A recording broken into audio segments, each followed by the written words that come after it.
या श्रीस्वयं सुकृतिनां भवनेष्वलक्ष्मी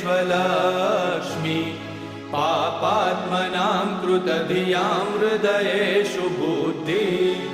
श्रद्धा सतां कुलजनप्रभवस्य लज्जा तां त्वां नताः स्म परिपालय देवि विश्वम् किं वर्णयाम तव रूपमचिन्त्यमेतत्